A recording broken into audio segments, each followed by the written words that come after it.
Hi, everyone. Okay, welcome to the third episode of Reading Under the Influence. We are doing a different format today, obviously. I think I actually kind of like this one better. But yes, so, okay. First of all, an amazing legend just passed, Miss Cicely Tyson. So don't think my excitement was over her passing. Good Lord. It was because this book is on back order.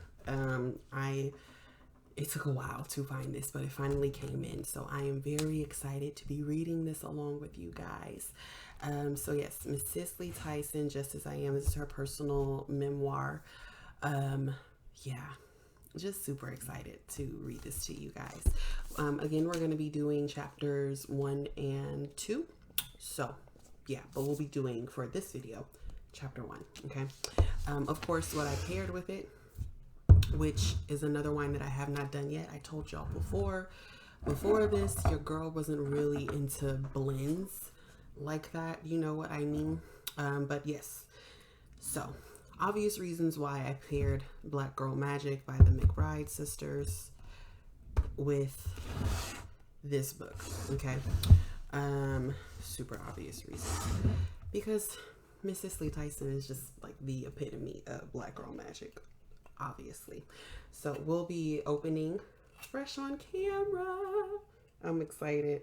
But I hope everyone has been okay. I hope you all had a beautiful Black History Month. I hope so. Again, out here in Texas, it's been a crazy February, you guys. And excuse me for not doing this correctly. Doing it at a desk is a bit different. So my bad, you guys. Alrighty. So this is another red blend. I told you all blends are just very popular when it comes to the wines, the black owned wine vineyards, and wines that you can get from like, your Specs, your Walmart, all of that good stuff. And so I'm excited. Of course, I've heard a lot about, oh goodness, about this wine, about the McBride Sisters, all of that. This one, the varietal is 2018. It says California. Oh, that actually smells really good, you guys. It says California. I'm trying to see if it gives a specific place in Cali. Sorry, because I don't want to naturally just assume Napa, but yeah. So it's giving me Cali. It's giving me 2018. It's telling me already that it's going to be, I'm going to catch flavors of cherry, plum, cedar, vanilla. And I'm kind of getting, of course, that cherry is always one of the easiest wine flavors to pick up on. You're going to find, especially within red blends and also your heavier wines, like your Cabernets, etc. Sometimes Merlot. Ooh, that's good. That's a good color. Y'all see that? That's actually like a really good color. Oh, that sounds pretty good. And I'm not the biggest blend fan. So oh, my bad. San Miguel, California. Ooh, that's different. You don't really see San Miguel being used when people are, what we call it, making red wine. So I'm interested in this. Okay. We have a 13.5% volume as far as alcohol. So cheers.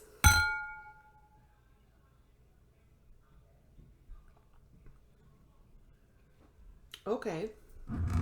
That's really good. I don't know why I'm surprised, but that's really good. It's really smooth. Yeah, that's really smooth. I'm definitely getting that plum and vanilla too. Unlike Brown Family Vineyards left a lot of tannins in the back of my throat. This is just going down smoothly. It reminds me of a heavier Pinot Noir. because Pinot Noir is definitely it's a lot lighter than this. You cannot, with a Pinot Noir, you can always usually see through the red. With this, you're not able to see through it. You know what I mean? So it's giving me Merlot, it's giving me Cabernet as far as the color, but the smoothness of it is giving me Merlot and definitely a Pinot Noir in there. Well, like that. Sorry about the tipsiness. The fro was froing today, you guys. So, whew. Of course, the reason, like I said, why I paired Black Girl Magic with Miss Cicely Tyson is because she, again, it's just the epitome of it. Now, when you first get this, you're going to see all of the gorgeous pictures, right? Can y'all, oh my bad.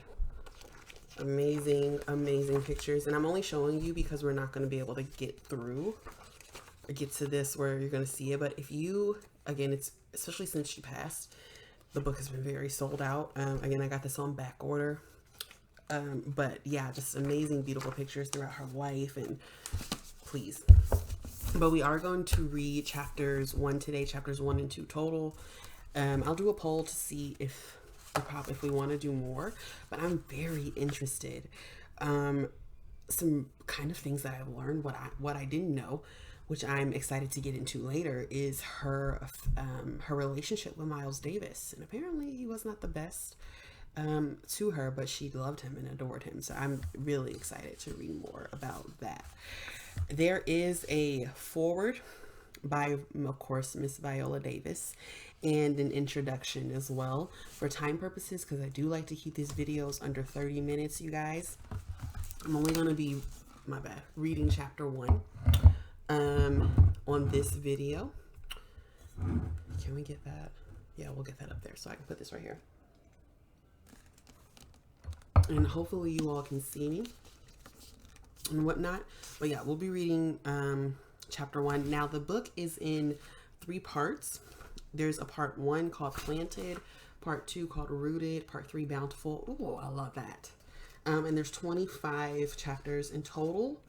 And it's a little bit over 400 pages long. So this is definitely going to give you some entertainment, fill up your time, and have you get to know this amazing, beautiful Black woman right here. Ridiculous. Of course, please read the foreword, please read the introduction, but again, for time purposes, you guys, I'm just going to do chapter 1. So cheers to Miss Cicely Tyson, and also the Black Girl Magic Red Blend. All right, part 1. Planted. Like a tree planted by the water, I shall not be moved. Negro spiritual. Yes. All right. Chapter 1, the vow. I know instantly whether I should take a role. If my skin tingles as I read the script, then it is absolutely something I must do. But if my stomach churns, I do not touch the project, because if I did, I'd end up on a psychiatrist's couch. My bad. Too much wine. Y'all, this is really good. Sorry about that. I'm distracted by lip gloss. Okay. Either my spirit can take the story or it cannot, and my senses have never misled me. That is how I knew with unequivocal assurance that I was meant to act in Sounder, the 1972 film about a loving family struggle during the Depression. What I didn't know is how Sounder's tide would carry me toward a profound purpose, one spawned by comments from strangers. The role offered to me in the film wasn't the one I would have chosen. Y'all, this is some good wine. Sorry. Wasn't the one I would have chosen. We want you to play the school teacher, the producer said to me as they handed me the script. Yet as I read the story, I felt certain I was meant to portray the mother, Rebecca, the wife of Nathan. Nathan was his family's backbone. Rebecca's its robust and steady heartbeat. And that mom's devotion and the tender way she cared for their 3 children, even as she rested her palm in the small of her husband's back, I recognized my own mother. But you're too young, too pretty, too sexy to play the mom, I was told. I was 47 then, though for years, at the suggestion of my first director, Warren Coleman, I'd been claiming to be a full decade younger, with taut cocoa skin clinging to my secret. What does my appearance have to do with acting? I retorted, amused that I, a schoolgirl once called a skinny little nappy head, was now being ruled out as too attractive. As an artist, I should be able to portray anyone, but the producers wouldn't hear of it. 3 months went by and the team was still searching for an actress to play Rebecca. Meanwhile, feeling no less convinced that I was destined for the role, I had Rebecca's lines down. Do you hear me? After another month had passed, I received a call from Bill Haber, my agent at the time. Well, he said, exhaling into the receiver, you got the role of the mother. I didn't say a word. Did you hear me? He pressed. Yes, I heard you, I answered calmly. So when do we begin? But aren't you excited? He asked. About what? I said. I knew all the time that the role was mine. I was just waiting for them to discover it. Break. Yes, Miss Cicely Tyson. Okay, that's a know your greatness. She said I already knew it was for me. What you mean? And again, thank you, McBride Sisters. So good. Okay. An actress the producers had gone after had wanted more money than they were willing to pay, and so she passed on the film. I could have saved them the trouble of their negotiation because the role was never for her. The money wasn't much, Haber explained. I'd earned around $6,000, a pittance even in those days. Yet I would have taken the role for half of that. It's how I convinced I was that Rebecca. I was that Rebecca was my character. When filming began in Baton Rouge in spring 1971, the nation had teetered off balance. Dr. Martin Luther King Jr. was gone, his life sliced short 3 years earlier by a bullet thundering across a hotel balcony. On that fateful evening in Memphis, the civil rights movement had lost not only its leader, but also its way, wandering in search of a new path forward. It was in this America, one grieving and limping from a deep racial reckoning, that blaxploitation cinema found a fertile audience.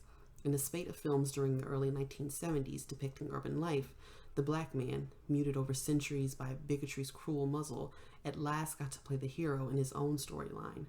But this newfound creative freedom came at a cost.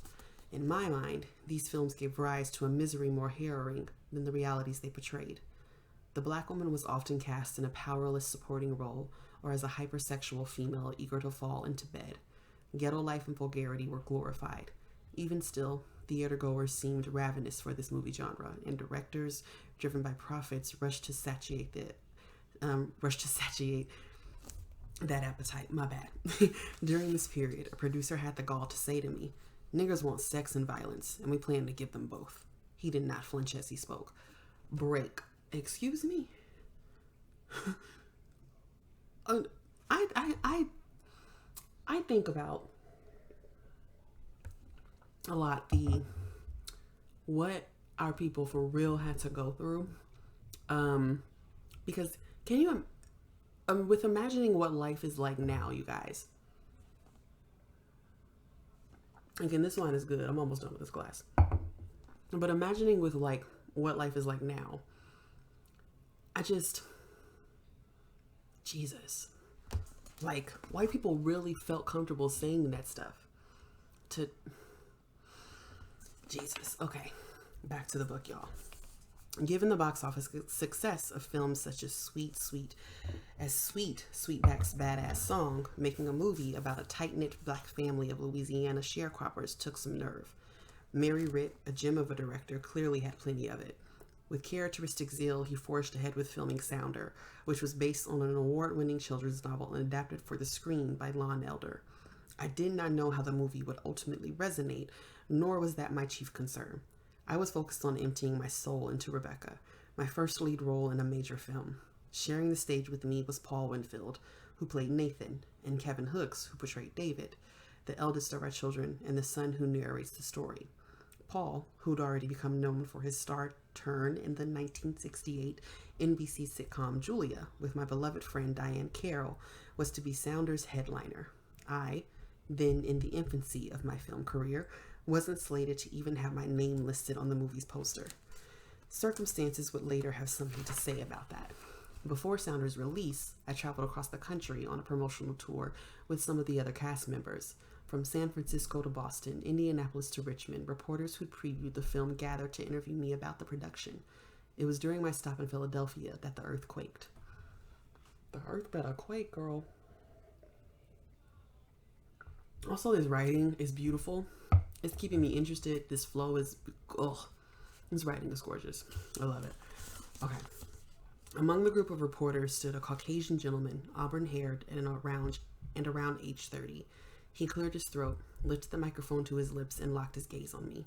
I have a confession to make, he said slowly, as if calculating the impact of what he would reveal. I never thought of myself as being the least bit prejudiced, he said. But as I watched the film, I just could not believe that the son was calling his father Daddy. That is what my son calls me. Silence blanketed the room. Well, child, I'll tell you. My mouth fell open like a broken pocketbook. Can I, again, with the audacity of white people, seriously, like, what do you mean that you can't imagine a black child calling his father Dad? What is this? Okay, sorry. Back to Miss Tyson. As the man's words shuddered through me, I'd forced a smile. But all the while I was thinking, my Lord, how appalling. This man clearly knew nothing about our shared humanity. He had no understanding of God's multi-hued creation, of his place next to yours and mine. In that colorful family mosaic, from his perspective, there had to be something radically wrong with the black child calling his father Daddy, a term he thought reserved for his own kind. How could Nathan, once declared 3/5 human by our Constitution, be worthy of such endearment? How could a fraction of a man stand forehead to forehead with him? That would put Nathan on par with all those born into the privilege of whiteness, as he had been. I don't know what stunned me more, the fact that the man believed what he did, or that he had the audacity to say it out loud. Thank you. Like, again, if white folks don't got a lot, they got the audacity, sweeties, okay? Because again, how do you feel even comfortable saying that? But anyway, I don't know. After a lengthy pause, I regained my composure and my tongue. I have to congratulate you, sir, I said, my tongue tinged with sarcasm. It takes a lot of courage to stand up here in the midst of your peers and admit that you never thought you were prejudiced until you saw the film. Thank you. Okay, Miss Tyson. My bad if y'all hear something in the background. My neighbors are back there. I was so disturbed by what I'd heard that in that moment, this was the only response I could muster. I left the press conference saying to myself, maybe it's just this one. Surely, amid the shrill call for equality sounded during those years, there couldn't be many who shared this man's view. That is how I attempted to console myself. Yet, as I continued touring the country, I became acquainted with an America I'd seldom encountered up to then. At the time, I considered myself fairly knowledgeable about this nation I have always called home. I'd grown up in New York and lived... My bad. Jesus. My bad. At the time, I considered myself fairly knowledgeable about this nation I have always called home.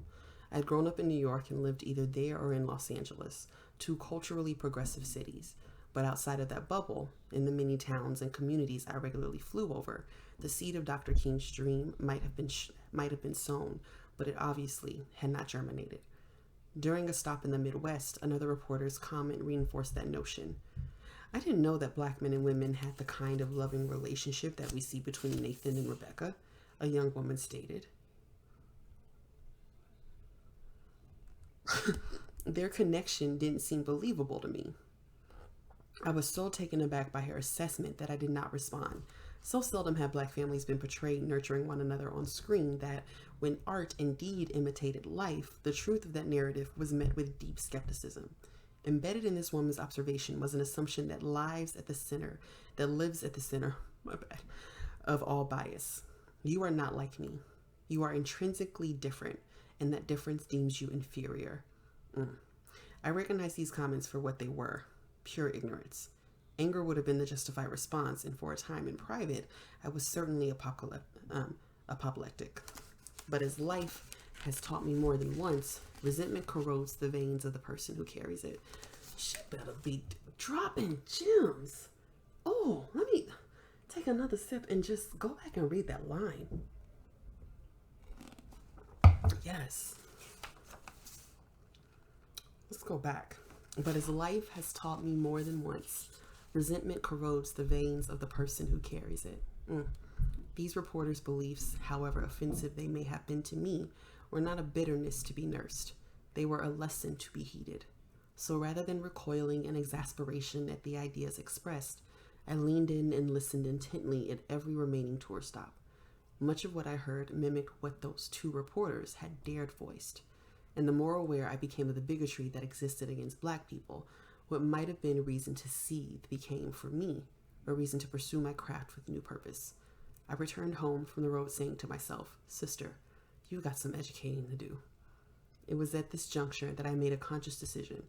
I would use my profession as my platform, a stage from which to make my voice heard by carefully choosing my projects and portrayals. I could not afford the luxury of simply being an actress. Yes, I was already selecting only those roles that gave me goose pimples, just as Rebecca and Sounder had. But as an artist, with the privilege of the spotlight, I felt an enormous responsibility to use that forum as a force for good, as a place from which to display the full spectrum of our humanity. My art had to both mirror the times and propel them forward. I was determined to do all I could to alter the narrative about Black people, to change the way Black women in particular were perceived by reflecting our dignity. When I made the choice to pursue acting, the last thing in the world I intended to be was an actress for the cause. But you were, Miss Tyson. Like most artists, I expected to continually hone my craft by playing all types of roles, with little consideration for how those portrayals might impact the cultural dialogue. But the racial climate called for something more of me. And while traveling this great land, I resolved to answer in the one way I knew how. Never once, during the billowing smoke of the civil rights movement, would I be spotted at a Woolworth lunch counter, braving a sit-in while hate-mongers hurled spit and spite. Never would I parade up and down the boulevards of Selma or Montgomery, a picket sign thrust high alongside my shouts. I admire the valiant freedom fighters who took to the streets, but it wasn't in my makeup to demonstrate in these ways. Nonetheless, I was set on speaking in the only place I felt courageous enough to do so, on the stage. I protested using not my own words, but those of the characters I inhabited. 50 years after I made a silent pact with myself to play women whose legacies uplift us, the vow still guides me. This life is something. When you lived as long as I have, others always seem to be asking how you are. I'm here, still. I'm fond of responding. God must have more work for me to do that I haven't done yet. Over nearly a century, I've witnessed the time shifting even as I've watched them come swinging back around, full circle to the moment we are standing in today. There is more of this glorious pilgrimage in my rearview mirror than there is up ahead. When I think now on the promise I made all those seasons ago, I recognize it is a defining moment, one from which scores of others would flow. And what preceded that pivot was a miracle that confounds me. That a reticent girl, born in the slums and bathed in the mighty timbre of a church organ, ever stumbled into such a grand arena. Oh.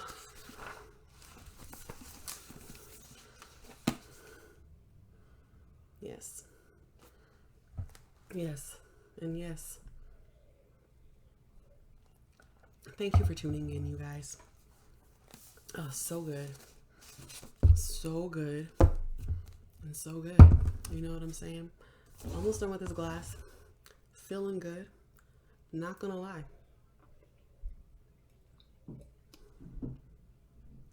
Now we are done.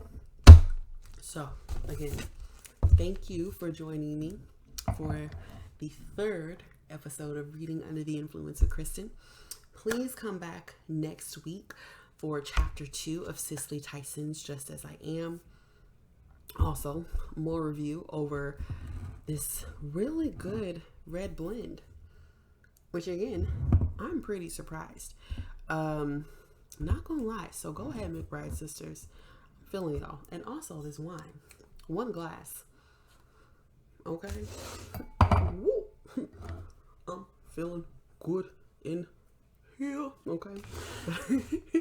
All right, you guys. Have a beautiful, beautiful rest of your week. And I will see you next week.